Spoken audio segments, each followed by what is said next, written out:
climate power grab or very real issue? Joe Rogan just challenged Bernie Sanders on climate control. Bernie started off really strong. He really did. But Joe Rogan just kind of bulldozes him with all the knowledge that he already has. And then he exposes a very real issue that no politician, especially one as far left as Bernie Sanders is, wants to touch or even talk about. So, of course, Bernie Sanders has no response to what Joe is saying. Let's jump right in. I'll show you that stuff in a second. Let's just jump into the debate they had. I would do, and you got to deal with this climate change issue. And I know that there are some people who think climate change is a hoax. It ain't a hoax.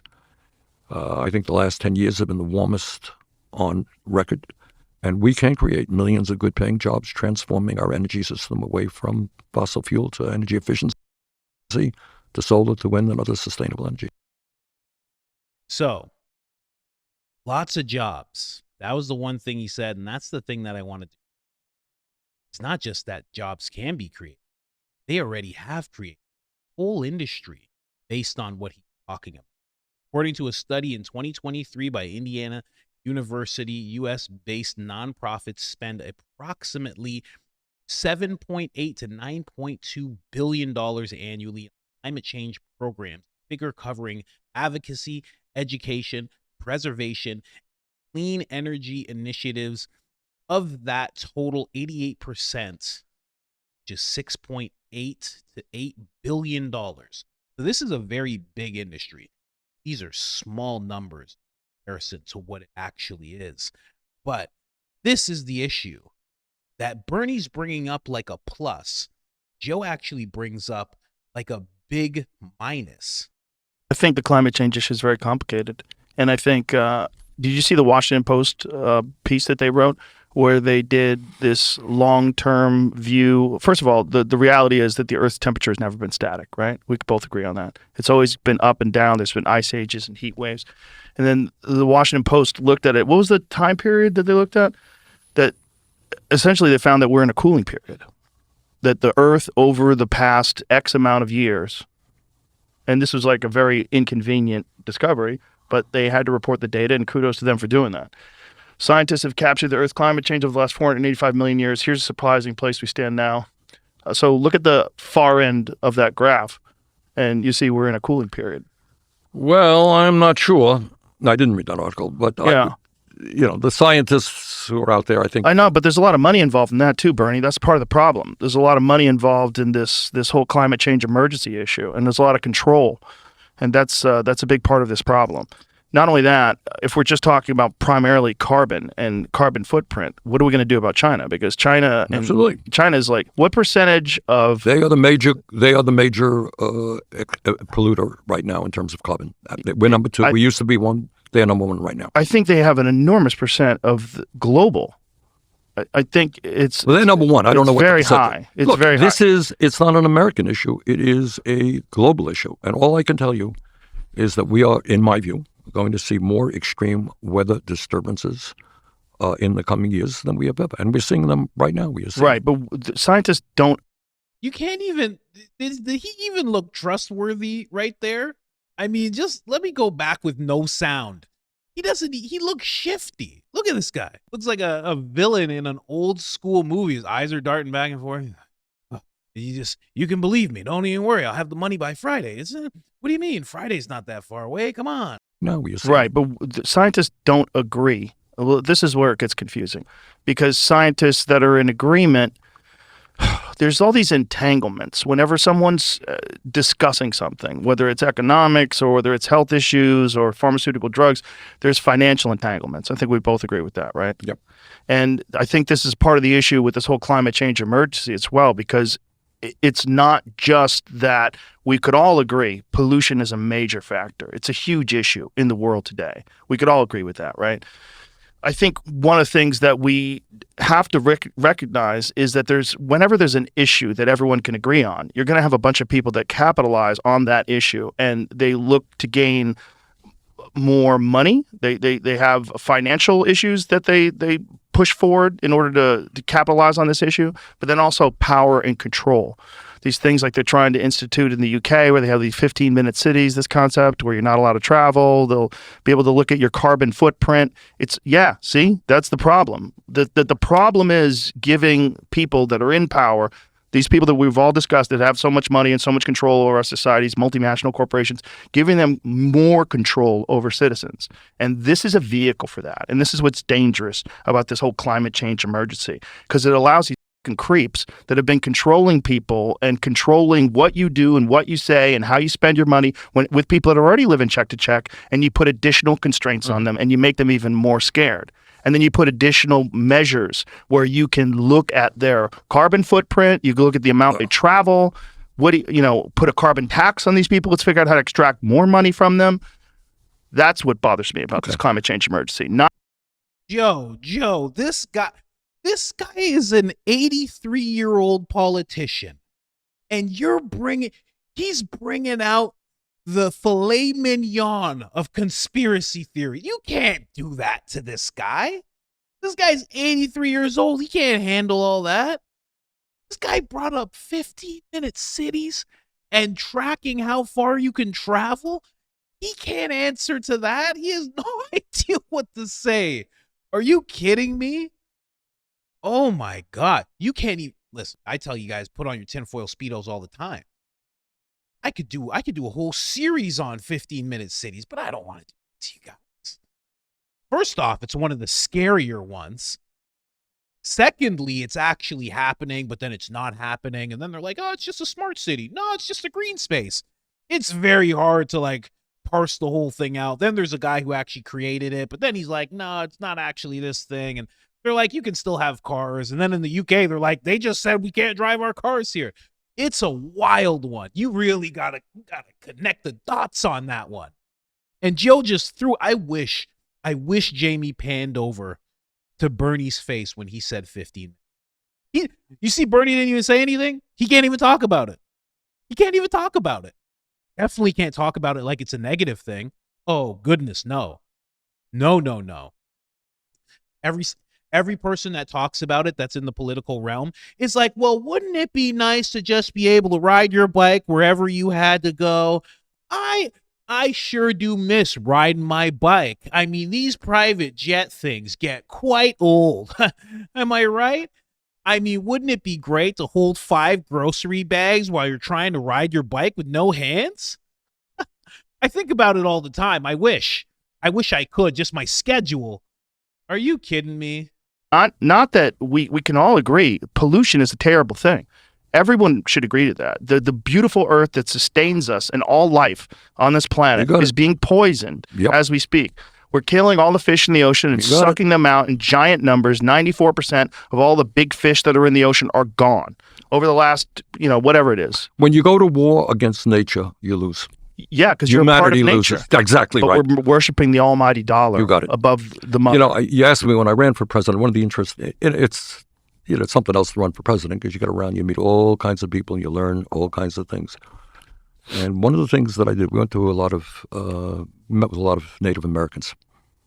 And one of the reasons is, their tradition was going from way back, respect for nature. That they understood way back when, that you kill off all of the buffalo, you ain't going to have nothing to eat, right? Right. They understood that. And you understand that you live in harmony with nature, which is, I think, what you're talking about. Absolutely. And if you lose that harmony, I worry about the future of humanity in general. Which is the problem with financial competitiveness. When you put that almighty dollar above all else. That's right. Then all you think about, and you're only alive for 100 years, so it's just hit the gas. Hit the gas for 100 years, and who gives a shit what happens after I'm gone? I'm going to die with the most toys. Yay, I win in the dirt. That's exactly right. Yeah. And that is, which takes us to another issue. Okay. And that is artificial intelligence and robotics. Automation. Now, see, this is where you got to give Bernie his props, okay? This guy, he's been studying JRE. Okay, because he knew this was some jujitsu he just pulled off here. This is like Eddie Bravo level. Looked at Joe. After Joe went on that whole rant, he's like, yeah, I don't understand. They're going to take our carbon footprint. Your footprint's big. then you can't go places. And if it's small, and then you got to buy carbon credits. You heard about carbon credits yet? And then you're going to have to walk everywhere, but you won't be able to leave your district. It'll be like Hunger Games. Bernie says, you know what? I actually met some Native Americans. Joe's like, what? What? Natives? What? Did they have bows? Did they have bows? Were they hunting? I bet they like elk. Did they like elk? And he's like, I don't know about all that, but they told me about their traditions. Traditions? Oh, okay. Oh, that was very smart. That's how you get Joe off the scent of something that he's hunting down. That was very crafty. And then he tops it off by saying, and that brings us to our next subject, artificial intelligence. And Joe's like, oh, AI, you know we're creating a god, right? You know that we're creating a god. That's what it's going to turn into. You know that, right? We're probably in a simulation. I tell you about the simulation. Bernie's like, whoa, let me tell you about this first. Very crafty. Very, very crafty. But again, this is something that no politicians want to talk about. And there's good reason for it because they all kind of make money off of it. Or, you know, you can say they are gifted money, donated and such, just by supporting things like this. Now, this is ChatGPT talking about, let's make this a little. This is ChatGPT talking about the money that's spent. 2023, we're at like $9 billion. You know, and this is just me illustrating the industry that's surrounding this whole thing, right? You know, like let's just go here, scroll down a little bit. You know, at the national and federal level, global climate finance channels, public budgets, private investment, lateral financing, education and adaptation, averaged around $1.3 trillion per year, 2021 and 2022, nearly doubling 19 and 20 levels. Now, again, I'm just showing you numbers, but these numbers don't just go into one person's pocket. These numbers are dispersed. So there's many people who have an incentive. This is Greenpeace International. They're holding about $100 million as of 2022. Greenpeace US, about $40 million. NRDC, $190 million in revenue. See what I mean? There's just a whole lot of jobs that go into this. A whole lot of people making six figures that go into this. So, of course, when you ask those people about this whole thing, they're going to look at you exactly the way Bernie did.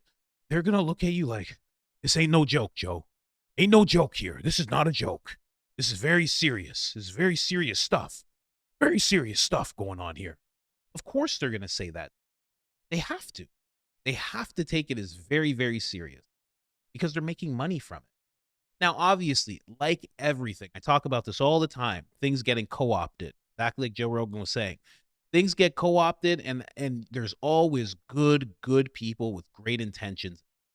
Countries agree 10% increase for UN climate budget. You know what I mean? The Bezos Earth Fund has pumped billions into climate and nature projects. Why are experts so uneasy? Always going to be UN needs. Bezos is pumping billions, but people are still uneasy. It's a global thing. Bernie said it himself. This is not a West thing. This is a global thing. That makes it even easier to create the wild narrative that you need to create, because now you're creating the narrative of, even if we get everything under control, this is a global thing. And actually, we need to work together. You got to be careful when countries are working together a little too much, especially in regards to something that's going to pretty much fall on the citizens when it comes to who's going to be restricted and who's going to have to pull back on some behaviors. It's not going to be the billionaires and millionaires and politicians. It's not going to be them. It's going to be regular people. They're going to be told that they're the problem. We've already been told that we're the problem. Now, what I have sitting up here next, talking about industry, this is the same type of thing, right? Things get co-opted sometimes. This is anti-racism jobs. That's right. There's jobs for this. Check this out. There are numerous anti-racism jobs available in the United States with opportunities spanning various sectors and locations. For instance, in California, there's 710 anti-racism jobs available on Indeed.com, such as roles as faculty, curriculum specialist, youth worker, etc. This you can go get trained in this, and you can make, says right there, anywhere from $29 to $72 per hour. And you don't even know what it is. You know, I did an episode once. It's probably like 2 years ago, where there was this woman, and a black woman, she had a class that corporations were paying for her flights, her accommodations, to have her at their offices so she could teach white people about how bad they are. Bar none. Doesn't matter if you're good, Rick. Doesn't matter if you've been nice, Kyle. Doesn't matter at all. You're getting a breakdown of why you're terrible, no matter what. No matter what kind of good person you've been throughout your life. That was her job. She was getting paid tens of thousands of dollars. She had a whole, I remember I was like, this is crazy. I was listening to her videos. Sounded like a Saturday Night Live sketch, you know, just ridiculous and not funny. That's exactly what it was like. It was crazy. But I only show you that just to show that there's industry around these things. There's a lot of money. Look at this. This is Cornell Center for Health Equity. You could easily get one. You want to be a racial allyship training? You want to take that? You can take the training. Literally. Introduction takes 5 minutes. Training takes 60 minutes. And then there's a little bit 60 minutes here. Fundamentals, judging character without considering circumstances, women on the plane, reflecting on behavior, avoiding fundamental attribution, error, racism is a public health issue. That's beautiful. That's a beautiful there. See what I mean, though? Again, of course, you ask these people who take this training, who specialize in these things, women like this, anytime you ask them if this is a serious issue, they're going to say, of course. I'm getting paid like $100,000 a year. You're damn right this is a serious issue. And then on top of that, writing books? Are you kidding me? I'll give you a little taste. when you look at cultural equality, cultural responsive teaching, cultural pedagogy, all of that is anti-racist teaching, because if you're not trying to disrupt a system that is inequitable for some students, then you're perpetuating a system. Wisconsin educators Marguerite Penick Parks and Gail Bertram offer their advice on approaching anti-racist education. Dr. Penick Parks is a former K-12 teacher and co-author of the book The Guide for White Women Who Teach Black Boys. What I just say? Said writing books. I didn't even know this was in the clip. Just wrote a book. She sold that book. Now she's an author. So now not only is she a facilitator, she's an author. Let me tell you something. Your stock price goes up in the market as you become an author. And you're an ally. Are you kidding me? This is all day. You think this is just one of so many people. If you're perpetuating the system in any way, shape, or form, you're being racist. Whereas if you're working against the system so that everybody has an equitable opportunity, now you're in essence being an anti-racist. Dr. Penick Parks recommends using You got to be an anti-racist. Look, more books. 13 ways looking at a black boy.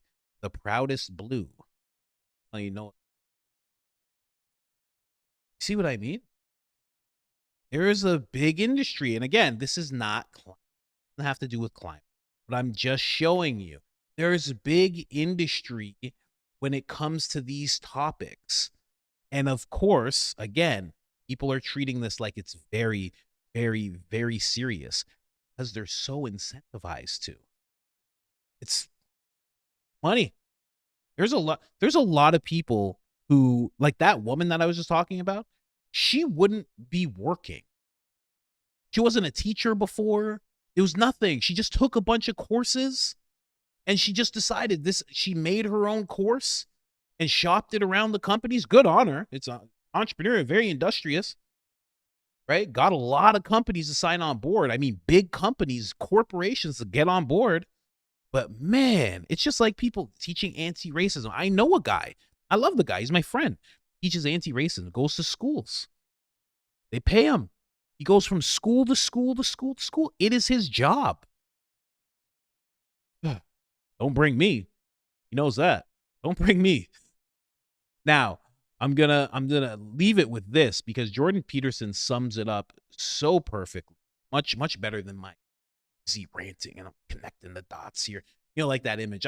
What show is that from? Where the guy's connecting all the dots and he's like, what show is that? That guy's me. Growth of a huge scientific enterprise that incentivized people who were primarily motivated by the money, including the grants. And I mean, it's hard not to be motivated by that if you want to be a practicing scientist. And so there was a lot of financial and practical pressure to produce an environmentally apocalyptic story. And then you can imagine that's amplified by the fact that reporting that there's no problem on the climate front is not something that's going to produce an attention-grabbing headline, especially in the era of declining attention being paid to legacy media outlets. And so we know perfectly well that human beings are much more sensitive to negative information, comparatively speaking, than to positive information, and that you can attract attention with a story of gloom and threat much more effectively than one that states there's no story here at all. Of course, going back to what Bernie Sanders said, it ain't no joke. He had no proof to really back it up, but he just wanted to make sure. You know, this whole interview with Joe and Bernie was just, it was just a whole lot of him just trying to get the talking points out. Just let me get the points out so I can say this on your platform. And it's funny because it seems like Bernie was like, well, this guy was a supporter of mine and this is going to go smoothly. He's like me. And Joe Rogan's like, of course I'm going to bring up 15-minute cities. This guy's just like me. And it seems like they've both changed quite a bit. Quite a bit since they last sat down together, I have to say. But I'm glad it happened. But, I just saw this and I was like, it's got steamrolled. And the fact that he just ended the podcast abruptly after Joe just tears into him it just shows. He was there for one thing. He wasn't there for the friendly conversation. He wasn't there for the kinship between him and Joe Rogan. He wasn't there as a friend. He was there just as I don't want to say puppet. I want to say spokesman. He was just there as a spokesman for all of the talking points that the left has been trying to get off for. And it didn't work. But maybe it worked for some people. Definitely not for me. I'm out.